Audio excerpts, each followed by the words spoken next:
여러분, 창의력을 키우고 싶을 때 보통 뭘 떠올리시나요? 아마 뭔가 새로운 걸 더해야 한다고 생각하기 쉽죠. 근데요, 만약에 창의력을 터트리는 진짜 열쇠가 뭔가를 더하는 게 아니라 이미 있는 걸 살짝 바꿔주는 데 있다면 어떨 것 같으세요? 오늘 분석에서는 바로 이 정말 놀라운 아이디어에 대해 한번 깊이 파고들어 볼까 합니다. 자, 그럼 먼저 우리 모두가 한 번쯤은 겪어봤을 그 문제부터 시작해 볼까요? 바로 창의적 장벽이라는 건데요. 뭔가 아이디어는 내야 하는데 머릿속이 하얘지면서 한 발짝도 못 나가는 그 답답한 순간, 다들 아시죠?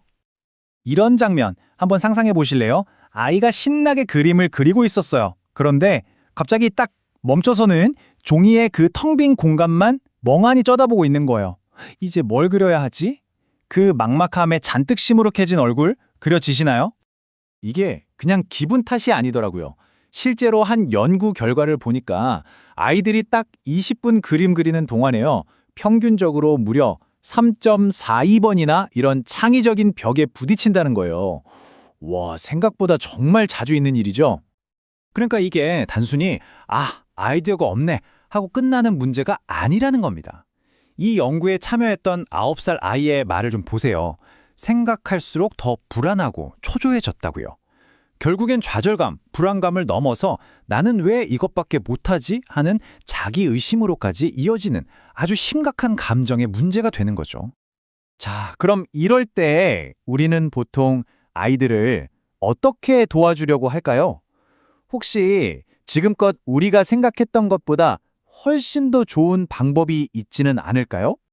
보통 우리가 쓰는 창의력 도구들을 보면요. 대부분 새로운 걸 줘요. 뭐랄까, 이런 거 한번 그려봐 하면서 AI가 스케치를 보여주거나 아니면 예쁜 스티커 같은 걸 주는 식이죠. 물론 도움이 되긴 하는데 자칫하면 이런 외부 도움 없이는 아무것도 못하게 될 수도 있잖아요. 그런데 오늘 우리가 주목할 방법은 완전히 다릅니다. 바로 아이가 이미 그려놓은 그 그림 자체를 살짝 바꿔주는 거예요. 이걸 멀티미디어 변형이라고 부르는데요. 정말 멋진 개념이에요. 아이의 그림을 다른 걸로 바꾸는 게 절대 아니고요. 아이가 그린 바로 그 그림에다가 소리를 입히거나 살짝 움직이게 만들어서 말 그대로 생명을 불어넣어주는 거죠. 진짜 마법 같지 않나요? 자, 그렇다면 연구자들은 이 정말 획기적인 아이디어가 진짜 효과가 있는지 어떻게 확인했을까요? 지금부터 그 실험 속으로 한번 들어가 보시죠. 실험은 이렇습니다. 8살에서 10살 사이의 아이들 80명을 모아서요. 4그룹으로 나눴어요. 첫 번째는 아무런 도움도 받지 않는 그냥 통제 그룹. 그리고 나머지 3그룹은 그림 그리다가 딱 막혔을 때 특별한 도움을 받았는데요. 한 그룹은 그림에서 소리가 나게 해주고, 다른 그룹은 그림이 움직이게 해주고, 마지막 그룹은 소리랑 애니메이션 둘 다를 경험하게 한 거죠. 자, 이제부터가 진짜 재밌어집니다. 과연 이 작은 변화가 아이들에게 어떤 영향을 미쳤을까요? 아이들의 기분은 어떻게 달라졌고 또 창의력에는 어떤 놀라운 변화가 일어났을까요? 정말 궁금하죠? 결과는요, 정말 놀라울 정도로 명확했습니다. 데이터로 한번 보세요. 이 멀티미디어 변형을 경험한 그룹들이 아무 도움도 못 받은 통제 그룹에 비해서 훨씬 더 행복하고 신나했다는 게 딱 보이죠? 특히 여기 소리랑 애니메이션을 둘 다 경험한 그룹은 긍정적인 감정 수치가 거의 폭발적으로 높아요. 압도적이라고 할 수 있죠. 소리만 들려줬던 그룹의 한 아이는 이렇게 말했어요. 그림 속 강아지가 갑자기 짖기 시작하니까 저도 모르게 웃음이 나왔어요. 재밌었어요. 보세요. 그림이 막혀서 느꼈던 그 불안감이 이 멍멍하는 소리 하나로 순식간에 즐거움으로 바뀐 거예요.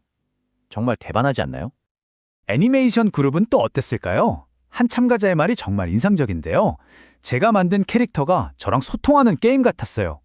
와, 그냥 움직이는 걸 넘어서 자기가 만든 창작물이랑 상호작용하고 했다고 느낀 거죠.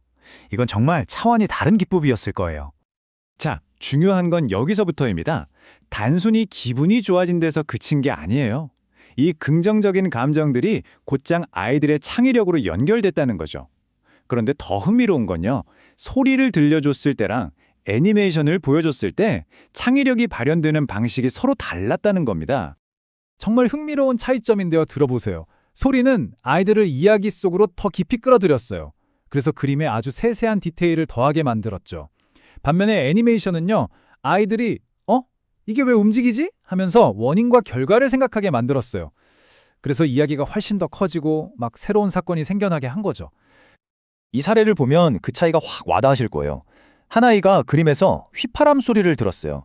그랬더니 캐릭터가 더 편안해졌으면 좋겠다 하면서 옆에 사과나무를 그려넣었대요. 어때요? 소리가 분위기를 만들고 그 분위기에 맞는 디테일을 추가하게 된 거죠. 자, 이번엔 애니메이션 사례를 볼까요? 완전 다르죠. 그림 속 괴물이 머리를 딱 움직이는 걸 본 거예요. 그랬더니 아이의 머릿속에서는 아, 괴물이 공격하려나 보다 하는 생각이 번쩍 든 거죠. 그래서 바로 불덩이를 그려놓고 그걸 막을 전사 4명을 추가했어요. 이야기가 완전히 새로운 국면으로 접어든 겁니다. 그렇다면 말이죠. 이 두 가지 강력한 힘, 소리와 애니메이션을 합치면 어떻게 될까요? 네, 여러분이 예상하신 그대로입니다. 감정적으로도 창의적으로도 이 둘의 조합이 가장 강력한 시너지를 냈어요. 한마디로 최강 조합이었던 거죠. 이 결합 그룹에 있었던 한 아이의 소감이 모든 걸 설명해 주는 것 같아요. 그림 속 새가 날갯짓하는 소리를 내면서 날아다니는 걸 보니까 와, 진짜 멋진 놀라움이었어요. 제가 진짜 만화를 만들고 있는 것 같다니까요. 이보다 더 완벽한 창작의 기쁨이 있을까요? 자, 그럼 이 모든 결과가 우리에게 말해주는 건 뭘까요? 단순히 아이들 그림 그리기 얘기가 아니거든요. 이건 부모님들, 선생님들, 그리고 무언가를 만드는 모든 디자이너들에게 정말 중요한 메시지를 던져줍니다. 핵심은 크게 3가지로 볼 수 있어요. 첫째, 아이들이 자기 힘으로 문제를 해결하게 만든다는 거예요. 외부에서 정답을 주는 게 아니라 자기 그림 안에서 힌트를 얻어서 스스로 길을 찾게 하잖아요. 둘째, 그렇기 때문에 아이들은 자기가 이 작품의 주인이라는 느낌을 절대 잃지 않아요. 자존감에도 좋겠죠? 그리고 마지막으로 이건 앞으로 창의력을 돕는 도구들이 어떻게 발전해야 하는지에 대한 새로운 길을 보여주는 겁니다.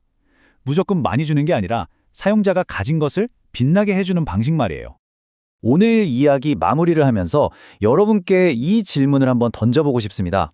과연 우리에게 필요한 최고의 창의적인 도구란 뭘까요? 우리에게 정답을 주는 도구일까요? 아니면 우리 스스로가 우리 안에 정답을 찾을 수 있도록 슬쩍 도와주는 도구일까요? 한 번쯤 깊이 생각해보면 좋을 질문인 것 같습니다.